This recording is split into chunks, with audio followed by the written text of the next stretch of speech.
తో వణికిపోతోంది. బయట చలి పొగ కాలుష్యంతో జనం ఉక్కిరిబిక్కిరి అవుతున్నారు. ఇక రేపటి నుండి మాత్రం పార్లమెంట్ ఆవరణ మాటల తూటాల పేలులతో వేడెక్కబోతోంది. ఇక హాట్ టాపిక్లతో పొలిటికల్ హీట్ పెరిగిపోతుందన్న టాక్ వినిపిస్తోంది. ఢిల్లీ బ్లాస్ట్, బీహార్ అసెంబ్లీ తర్వాత జరుగుతున్న ఈ సమావేశాలకు ప్రాధాన్యత ఏర్పడింది. ఇక సమావేశాల్లో వాదనలు వినిపించేందుకు ఎన్డీఏ, ఇండీ కూటమిలో వ్యూహాలను రెడీ చేసుకుంటున్నాయి. ముఖ్యంగా దేశవ్యాప్తంగా ఎస్ఐఆర్ నిర్వహణలో భాగంగా 10 రాష్ట్రాల్లో అమలవుతోంది. ముఖ్యంగా పశ్చిమ బెంగాల్, కేరళ, తమిళనాడు అసెంబ్లీ ఎన్నికలను దృష్టిలో పెట్టుకుని ఎస్ఐఆర్ పై ఇండీ కూటమి గొంతు పెంచే అవకాశం ఉందంటున్నారు.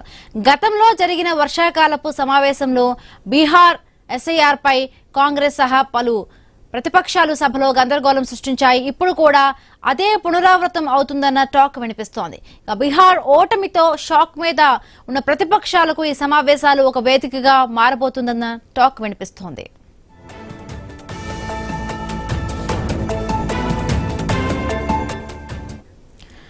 రేపటి నుండి మొదలయ్యే సమావేశాలు డిసెంబర్ 19 వరకు సాగుతాయి. 15 రోజుల పాటు జరిగే ఈ సెషన్లో పలు కీలక బిల్లులు కూడా సభ ముందుకు రానున్నాయి.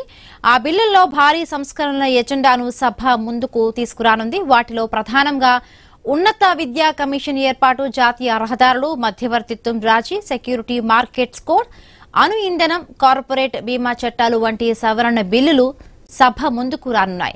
ఈ కీలక బిల్లులపై ఉభయ సభల్లో అధికార, విపక్షాల మధ్య వాడివేడి చర్చలకు అవకాశం ఉందంటున్నారు పొలిటికల్ విశ్లేషకులు. ఇప్పటికే ఎన్ఈపై ఆగ్రహంతో ఉన్న ప్రతిపక్షాలు ఇప్పుడు కేంద్రం తీసుకువస్తున్న ఉన్నత విద్యా కమిషన్ పై కూడా గందరగోళం తీసుకువచ్చే అవకాశం ఉందంటున్నారు. శీతాకాలం సమావేశాలు వాడివేడిగా జరగనున్నాయా? అధికార ఎన్డీఏ కూటమి ఎలా ముందుకు వెడుతుంది? విపక్ష ఇండీ కూటమి ఎలాంటి వ్యూహంతో వెడుతుంది? సమావేశాలు సజావుగా సాగుతాయా? ఎలాంటి చర్చలు లేకుండానే గడువులతోనే ముగుస్తాయా? కొత్తగా తెచ్చే చట్టాలపై చర్చలు జరుగుతాయా అన్నది ఇప్పుడు హాట్ టాపిక్ గా మారింది.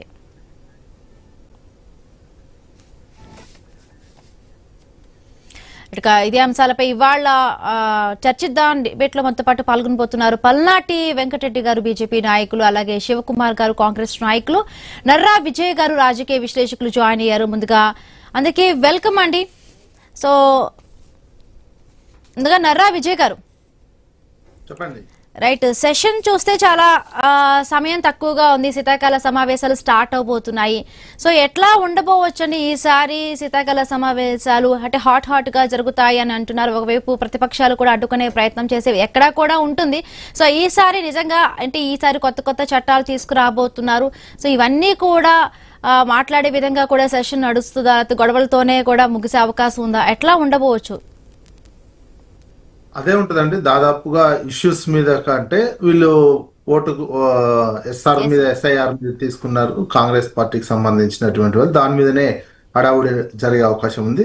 ఇక బిల్లులు అనేవి దాదాపుగా అన్ని పాస్ అవుతాయి. ఉన్నటువంటి బిల్లులు ఏమంటే చర్చ జరుగుతుందా లేదా, ఏదైనా క్రిటికల్ గా వ్యతిరేకించేటువంటి అంత పెద్ద బిల్లు ఉన్నటువంటిది ఏం లేదు.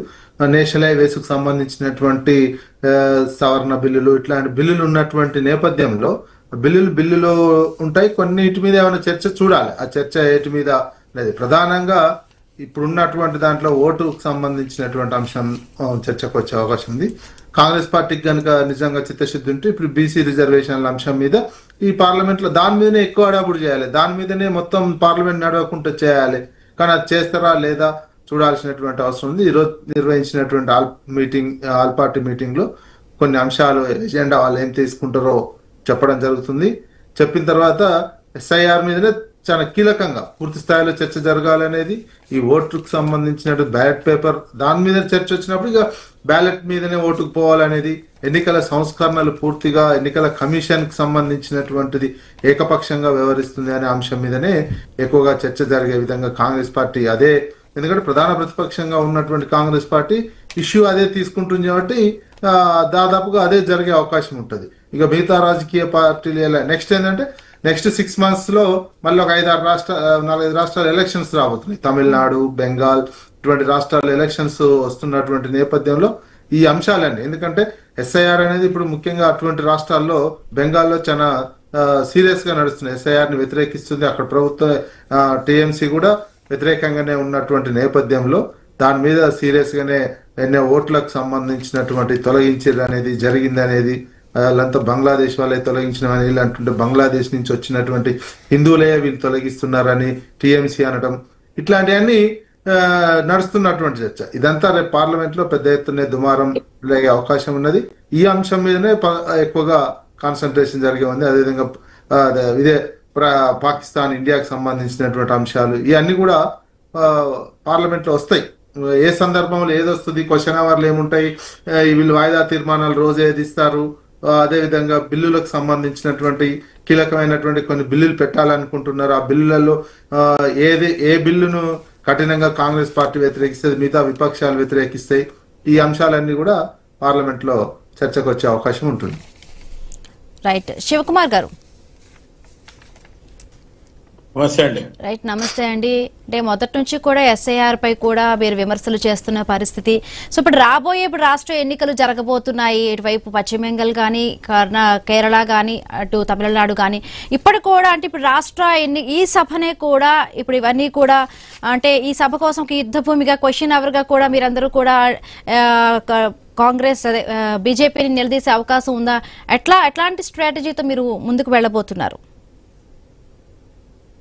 ముందుగా ఐ న్యూస్ ప్రేక్షకులకు, మీకు ప్యానెల్లోని వారికి నమస్కారం. రేపు జరగబోయే శీతాకాల సమావేశంలో వాడివేడిగానే జరుగుతుంది. ఎందుకంటే గతంలో బీజేపీ ప్రభుత్వం ఒక 12 సంవత్సరాల నుండి అధికారంలో ఉంది. వాళ్ళు కొన్ని బిల్లులు తీసుకొచ్చే బిల్లులు వ్యతిరేకంగా కూడా ఉన్నాయి. కొన్ని బిల్లులు ఆమోదయోగంగా ఉన్నా దాంట్లో కొన్ని కొర్వీలు పెట్టిండ్రు కాబట్టి వాటి మీద ఖచ్చితంగా వాడివేడిగానే జరుగుతుంది. అదే కాకుండా ఏదైతే ఓట్ చోరీ మీద కూడా ఖచ్చితంగా ఇండియా కూటమి నాయకులందరూ కూడా ఖచ్చితంగా దీని మీద నిలదీస్తారు. ఎందుకంటే జిస్కి హిస్సేదారి ఉత్తి భాగీదారి అని చెప్పి రాహుల్ గాంధీ గారు గత 2-3 పార్లమెంట్లో కూడా లేవనెత్తడం జరిగింది. దానికి అటు నరేంద్ర మోదీ ప్రధానమంత్రి గారు కానీ, ఇటు అమిత్ షా గారు కానీ ఇద్దరు కూడా రాహుల్ గాంధీ ఏదైతే సభని స్తంభింపజేసే టైంలో వాళ్ళు కనీసం సభలో కూడా ఉండకుండా తప్పించుకున్న రోజులు కూడా మనం చూడడం జరిగింది. ఎందుకంటే వాళ్ళు అక్కడ ఉంటే రాహుల్ గాంధీ గారు స్తంభింపజేసిన దానికి ఆన్సర్ చెప్పాల్సి వస్తుంది కాబట్టి వాళ్ళు ఖచ్చితంగా కొంచెము ససేమిరా అని చెప్పి అవాయిడ్ చేసుకుంటూ తిరగడం జరిగింది. ఇప్పుడు మటుకు ఖచ్చితంగా మొన్న జరిగిన ఎలక్షన్లలో కూడా ఏదైతే అవకతవకలు ఉన్నాయో వాటి మీద కూడా రివ్యూ జరుగుతుంది. ఖచ్చితంగా బీహార్ సబ్జెక్ట్ లో కూడా అని మొత్తానికి రేపు రాబోయే ఎలక్షన్ లో కూడా ఇప్పుడున్న పరిస్థితులు కాకుండా ఇంకా మొత్తానికి అవన్నిటినీ కూడా కట్టుదిట్టంగా చేయాలనే రకంగా కూడా కాంగ్రెస్ పార్టీ నిర్ణయం తీసుకుంటుంది. రేపు బిల్లులు ఏవైతే రేపు ఆమోదయోగంగా ఉన్న బిల్లులను మటుకు ఖచ్చితంగా ఇండియా కూటమి కానీ, కాంగ్రెస్ పార్టీ కానీ సపోర్ట్ చేస్తుంది. ఒకవేళ వ్యతిరేకంగా బిల్లులు ఉంటే మటుకు దాన్ని ఖచ్చితంగా వ్యతిరేకించడం జరుగుతుంది. ఎట్టి పరిస్థితుల 10-12 సంవత్సరాల బీజేపీ ప్రభుత్వం ఈ రోజు ప్రజలకిచ్చిన హామీలు ఏం చేసింది? ఇప్పుడు ఈ రోజు విభజన హామీ చట్టం కింద కూడా ఆలోచిస్తే ఇటు తెలంగాణకు మొండి చేయి చూపించడము, అటు ఆంధ్రప్రదేశ్ కి, బీహార్ కి మొత్తానికి వాళ్ళు అయినంత మటుకు ఫుల్ ఫ్లెజ్ గా సపోర్ట్ చేయడం. ఎందుకంటే అటు ఆంధ్రప్రదేశ్ చేయి కొట్టినా, ఇటు బీహార్ చేయి కొట్టినా ఈ రోజు ఏదైతే బీజేపీ ప్రభుత్వం అంటే యూపీఏ ప్రభుత్వంకి, ఎన్డీఏ ప్రభుత్వానికి ఈ రోజు ఇబ్బంది జరుగుతుంది అనే రకంగా రేపు అవసరమైతే ప్రభుత్వం కూడా కూలే అవకాశం ఉంటది. కాబట్టి ఖచ్చితంగా అటు చంద్రబాబు నాయుడు గారిని కానీ, ఇటు నితీష్ కుమార్ గారిని మెప్పు పొందడానికి, వాళ్ళని మెచ్చుకోవడానికి వాళ్ళు ఏం అడిగినా ఇవ్వడానికి జరుగుతుంది. అండ్ మోర్ ఎవర్ మొన్ననే నిర్మలా సీతారామన్ గారు కూడా ఏపీకి వెళ్ళడం జరగడము, నేను ప్రధానమంత్రి నరేంద్ర మోదీతో మాట్లాడాను, ఈ వరాలు ఖచ్చితంగా మనం ఇస్తాము, డెవలప్మెంట్ కి ఖచ్చితంగా ఉంటుంది, అమరావతి కట్టడానికి కానీ, లేకపోతే అక్కడ ఏదైతే స్పేస్ ఇష్యూ మీద కానీ, లేకపోతే ఇటు ఏదైతే లడాక్ ఆ ప్రాంతంలో ఏదైతే చలి ప్రదేశంలో ఉన్న అకామిడేషన్ ఎట్లా ఉంటది, ఇక్కడ కూడా అటువంటి ఇన్స్టిట్యూట్ స్టార్ట్ చేస్తామని చెప్పి కూడా తను మాట్లాడడం జరిగింది. అంటే ఇవన్నీ మనం ఆలోచిస్తూ ఉంటే బీజేపీ ప్రభుత్వం మొత్తానికి వాళ్ళకు అనుకూలం ఉన్న రాష్ట్రాలు, లేకపోతే వాళ్ళకు సపోర్ట్ చేస్తున్న వాళ్ళకి ఖచ్చితంగా పెద్దపీట వేస్తున్నారు. మిగతా తెలంగాణ ఇటు కొట్లాడమే ఆర్ ఖచ్చితంగా గత ప్రభుత్వం లాగా టీఆర్ఎస్ బీఆర్ఎస్ లాగా కాకుండా ముఖ్యమంత్రి రేవంత్ రెడ్డి గారు కానీ, మంత్రివర్గం కానీ ఇటు ప్రోటోకాల్ పాటిస్తూ ఖచ్చితంగా మర్యాద పూర్వకంగానే ఉంది. ఖచ్చితంగా ఏదైతే అడిగే దాంట్లో తెలంగాణ రాష్ట్రానికి రావాల్సిన అంశాల మీద మటుకు ఖచ్చితంగా మొండిగా ఉంటాము. అండ్ ఇప్పుడు విజయ్ కుమార్ గారు చెప్పినట్టు బీసీ అంశాన్ని కూడా ఈ రోజు వాళ్ళు హైజాక్ చేసుకొని మొత్తానికి ఏమంటుండ్రు, కులగణన జనగణన మేము 27 చేస్తామని మాట్లాడుతున్నారు. ఇప్పుడు అది కూడా హైజాక్ చేయడానికే బీజేపీ ప్రభుత్వం ఆలోచిస్తుంది. మొత్తానికి ఇప్పుడు కావాల్సింది జిస్కి ఇచ్చేదారి ఉత్తి భాగ్యదారి అనేది రాహుల్ గాంధీ గారి నినాదం. ఖచ్చితంగా ఓటు చోరీ మీద కూడా మాట్లాడుతుండు. ఈ రెండోటి మీద కూడా ఖచ్చితంగా పార్లమెంట్ లో ఒక ఫైర్ ఉంటది. ఎట్టి పరిస్థితుల్లో దాని మీద ఆ చర్చకు ఆపోజిషన్ పార్టీ కాంగ్రెస్ పార్టీగా ఇండియా కూటమి ఉన్న అటు ప్రభుత్వంలో ఉన్న బీజేపీ ఏం సమాధానం చెప్తుంది అనే దాని మీద కూడా మనం ఆలోచిస్తాం. రైట్. పల్నాటి వెంకటరెడ్డి గారు, అధికార ఎన్డీఏ ఎట్లాగా ఈ సభలో ముందుకు వెళ్లబోతుంది? అంటే ప్రతిపక్షం అడిగే, అంటే ఇప్పటికే 6 నుంచి 7 వరకు కూడా ఒక బిల్లులు పాస్ చేయబోతున్నట్టుగా కూడా ఒక కీలకమైన దీనికి సంబంధించి ఒక ఇన్ఫర్మేషన్ కూడా పాస్ చేయాలనుకుంటున్నారు. సో ఎటువంటి వ్యూహాలతో వెళ్లబోతున్నారు మీరు? అందరికీ నమస్కారం. ముఖ్యంగా పార్లమెంట్ సెషన్స్ ఏవైతే స్టార్ట్ అవుతా ఉన్నారో రేపు ఆల్మోస్ట్ దగ్గర ఒక 14 బిల్స్ వాటిలో ప్రవేశపెట్టే అవకాశాలు ఉన్నాయి. దాంట్లో ముఖ్యంగా ఎడ్యుకేషన్ పాలసీ మీద కానీ, ఎడ్యుకేషన్ అటామిక్ ఎనర్జీ మీద కానీ, తర్వాత కొన్ని జన్ విశ్వాస్ అని, తర్వాత మణిపూర్, రకరకాల నేషనల్ హైవేస్ అమెండ్మెంట్ బిల్ కానీ ఇట్లాంటి బిల్స్ అన్ని కూడా ప్రవేశపెడతా ఉన్నారు. దాంట్లో ముఖ్యంగా ఏంటంటే ఏది జరిగినా కూడా, ఏ పార్లమెంట్ ఎప్పుడు స్టార్ట్ అయినా, ఎప్పుడు సమావేశం జరిగినా కూడా ముఖ్యంగా తెలంగాణ భారతదేశ ప్రజలందరూ కూడా అవి ఎప్పుడో ఉన్న బిల్స్ రిపీల్ చేయటం కానీ, లేకపోతే కొత్త బిల్స్ తీసుకురావటం, ప్రజలకు ఉపయోగపడే బిల్స్ తీసుకురావటం అనేది భారతీయ జనతా పార్టీ కేంద్ర ప్రభుత్వం చేస్తూ ఉంది. అవన్నీ కూడా ఇంపార్టెంట్. ఎందుకంటే ఎప్పటి నుంచో చూస్తా ఉన్నాం. 2014 నుంచి ప్రధానమంత్రి నరేంద్ర మోడీ గారు ప్రతి పార్లమెంట్ సెషన్ ఎప్పుడు జరిగినా కూడా ఒక అందరికి గుర్తుండే విధంగా, అందరికి ఉపయోగపడే విధంగా ఆ బిల్స్ తీసుకొస్తా ఉన్నారు. వాటి మీద చర్చ జరుగుతుంది. ఎస్, డెఫినెట్ గా ఆపోజిషన్ పార్టీస్ వాళ్ళు ఏవైతే అంశాలు కానీ, వాటి మీద చర్చించాల్సిన అంశాలు కానీ, ఏమైనా కీ బిల్స్ ఉంటే వాటి మీద మాట్లాడడానికి డెఫినెట్ గా వాళ్ళకి అవకాశం ఉంటుంది. రెండవది ఏంటంటే ఓటు చోరీ మీద ఏమంటున్నారంటే కాంగ్రెస్ పార్టీ కానీ మిగతా పార్టీలు ఓటు చోరీ మీద మేము డెఫినెట్ గా సర్ మీద మేము డిస్కస్ చేయాలి, వాటి మీద మాట్లాడాలి అంటున్నాను. నేనేమంటున్నా, కాంగ్రెస్ పార్టీ సంవత్సరాలు కొద్దిగా పరిపాలనలో ఉంది. వాళ్ళ హయాంలో ఏదైతే ఓటు చోరీ జరిగిందో, ఏదైతే ఓటు చోరీ కాంగ్రెస్ పార్టీ హయాంలో జరిగిందో అవన్నీ కూడా కులం క్లియర్ కనపడతా ఉన్నాయి. ఎక్కడ పశ్చిమ బెంగాల్ కానీ, లేకపోతే బీహార్ కానీ, మిగతా రాష్ట్రాల్లో వాళ్ళ హయాంలో ఇష్టం వచ్చినట్టుగా బయట నుంచి వచ్చిన వ్యక్తులకి, బంగ్లాదేశీలకి, రోహింగ్యాలకు, వాళ్ళకి వీళ్ళకి లక్షలాది మందికి ఇచ్చిన ఓటు హక్కు ఇచ్చింది మరి కాంగ్రెస్ పార్టీ హయాంలో.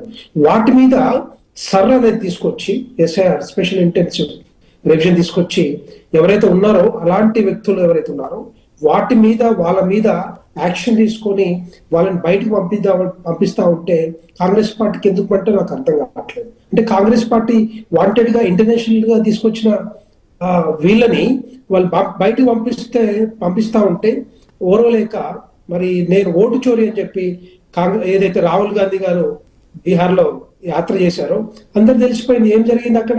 202 సీట్లతోటి ఎన్డీఏ కూటమి 89% స్ట్రైక్ రేట్ తోటి మరి ప్రభుత్వంలోకి వచ్చింది కదా. హైయెస్ట్ కాంగ్రెస్ పార్టీ 60 స్థానాల్లో పోటీ చేస్తే 5 స్థానాల్లో గెలిచారు వాళ్ళు.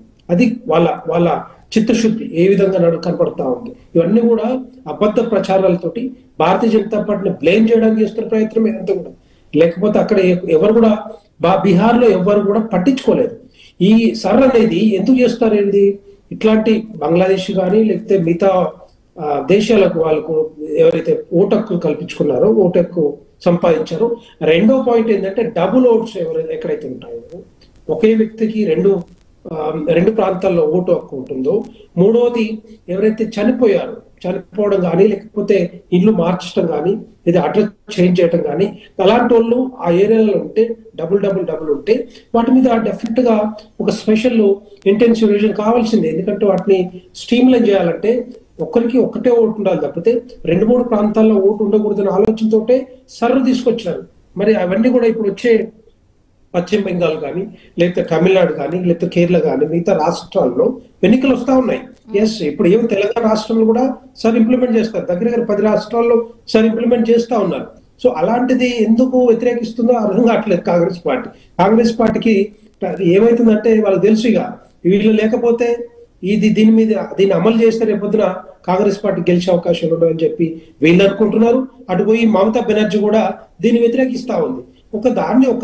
ఒక పాలసీని ఒక మంచి అవకాశాన్ని దాన్ని స్ట్రీమ్లైన్ చేస్తా ఉంటే ఓటు రూపంలో, ఎందుకంటే ఓటు అనేది మనందరికీ తెలుసు, ఓటు అనేది ఒక ఆయుధం. కానీ రకరకాల మనుషులు రకరకాల సందర్భాల్లో డబుల్ ఓట్లు వేసుకుంటూ కొన్ని పార్టీలకి ఏదైతే ఒత్తాస పడుతా ఉన్నాయో వాటిని డెఫినెట్ గా చేయాల్సిందే, ఎవరైనా చేయాల్సిందే. ఎందుకు వ్యతిరేకించాలి చెప్పండి? ఈవెన్ రాహుల్ గాంధీ చేసే పనులు కూడా, ఆయన చేసే ప్రతిదీ కూడా ఒక వాళ్లకు అనుకూలంగా చేయడానికి చేస్తున్న ప్రయత్నమే తప్పితే ఎక్కడ కూడా కాదు. ఎలక్షన్ కమిషన్ మీద పోరాటం చేసినా కూడా ఎన్నో సందర్భాల్లో బ్లేమ్ చేయడానికి చేసిన ప్రయత్నం. ఎందుకంటే ఇవన్నీ కూడా ఇండిపెండెంట్ ఇన్స్టిట్యూషన్స్, వాళ్ళు గెలిచేది కూడా. ఈవెన్ కర్ణాటకలో గెలిచినా, హిమాచల్ ప్రదేశ్ గెలిచినా, తెలంగాణ రాష్ట్రంలో గెలిచినా మరి ఎలక్షన్ కమిషన్ కదా కండక్ట్ చేసేది ఎలక్షన్స్ ని. మరి వాటి మీద మాట్లాడరు, మరి వాళ్ళ మీద ఏం మాట్లాడరు? మిగతా రాష్ట్రాల్లో చేస్తా ఉంటే మనకెందుకు? ఈ రాష్ట్రాల్లో కూడా మరి ఓటు చోరీ చేసి కాంగ్రెస్ పార్టీ ప్రభుత్వాలకు వచ్చినాయా? ఎన్ని సంవత్సరాల నుంచి ఇదే పని చేస్తా ఉన్నారా? సో దాని గురించి మాట్లాడరు. ఇవన్నీ ఏంటంటే అబద్ధ ప్రచారాలతోటి కాంగ్రెస్ పార్టీ పూట కట్టుకోవడానికి, ఎన్నికల్లో పోవడానికి చేస్తున్న ప్రయత్నమే తప్పితే ఎవరు కూడా వీళ్ళని విశ్వసించట్లేదు, వీళ్ళ గురించి ఆలోచన లేదు.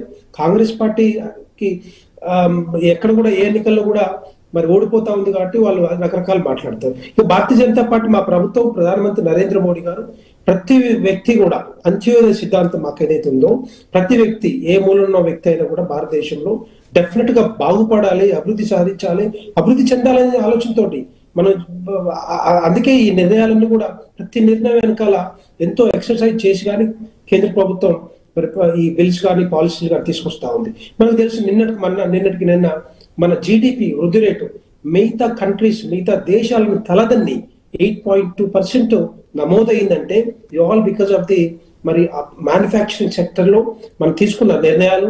ఎందుకంటే ఆత్మ నిర్భర్ భారత్ అయితే ప్రధానమంత్రి నరేంద్ర మోడీ గారు దృష్టి పెట్టారో వాటి మీద మనమే తయారు చేసుకోవాలి, మనమే అమ్ముకోవాలి, మనమే దాన్ని వాడుకోవాలి, మన వృద్ధిని మనమే పెంచుకోవాలనే ఆలోచన ప్రధానమంత్రి చేశారు. కాబట్టి ఈ రోజు 8.2% వృద్ధి రేటు మరి జీడిపిలో కనపడింది. ఎందుకు చెప్తున్నా అంటే ఇదే ఈ విషయంలో ట్రంప్ అమెరికా అధ్యక్షులు ఏం చేశారు, మన మీద భారతదేశ వస్తువుల మీద 50%, 60% వారి ఇష్టం వచ్చినట్టుగా సుంకాలు వేయడానికి మొదలు పెట్టారు. సో ఆ విషయంలో ప్రధానమంత్రి నరేంద్ర మోడీ గారు ఎట్టి పరిస్థితుల్లో ఆత్మ నిర్భర్ భారత్ అనేది ప్రతి ఒక్కటి తీసుకెళ్లాలి.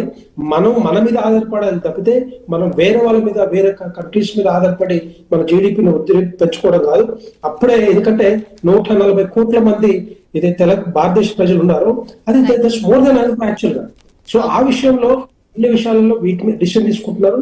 వాటిలో ఓకే, నర్రా విజయ్ గారు, ఇప్పుడు కూటమిలో ఏర్పడే అంతర్గత విభేదాలన్నీ కూడా ఈ సభలో బయటపడే అవకాశం ఉంది. వీళ్ళందరూ కూడా కలిసి అటాక్ చేసే అవకాశం ఉందా?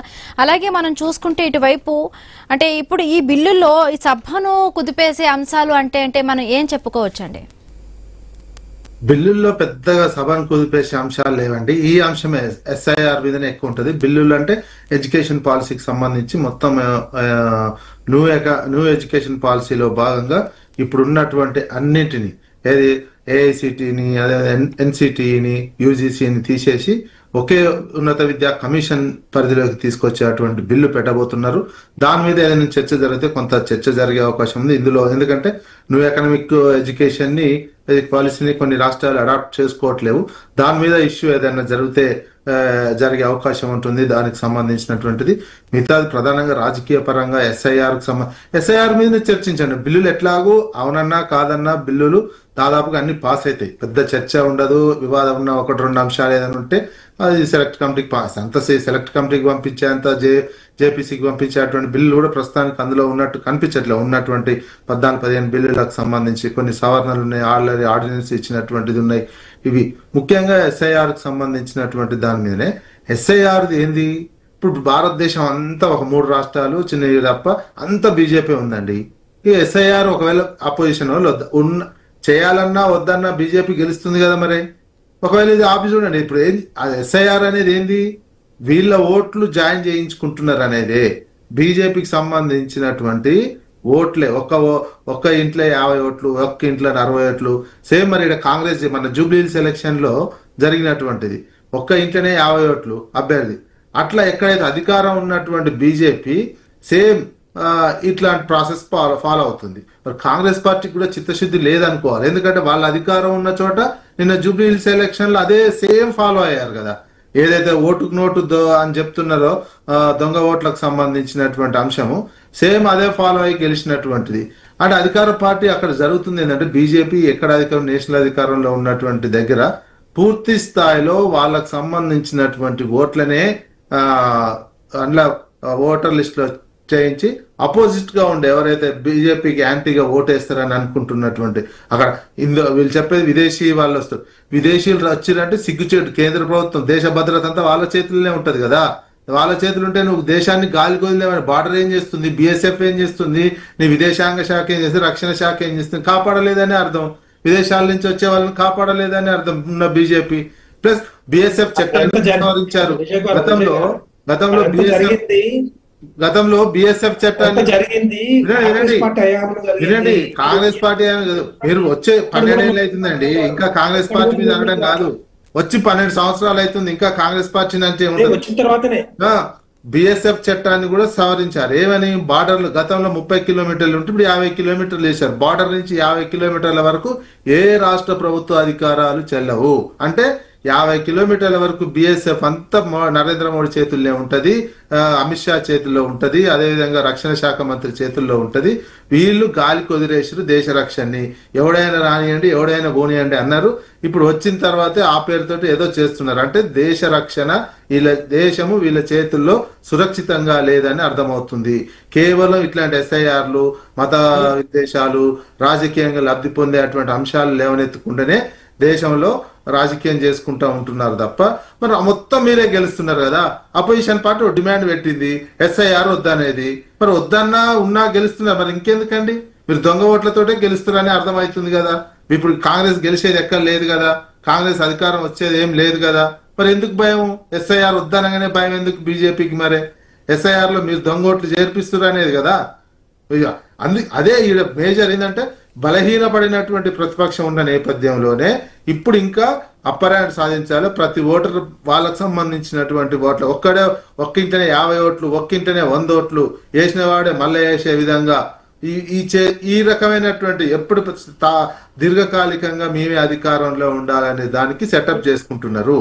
కాంగ్రెస్ చేసేది కూడా ఎందుకంటే కాంగ్రెస్ చిత్తశుద్ధి లేదు కాంగ్రెస్ కు. మన జూబ్లీహిల్స్ లో తెలిసిపోయింది.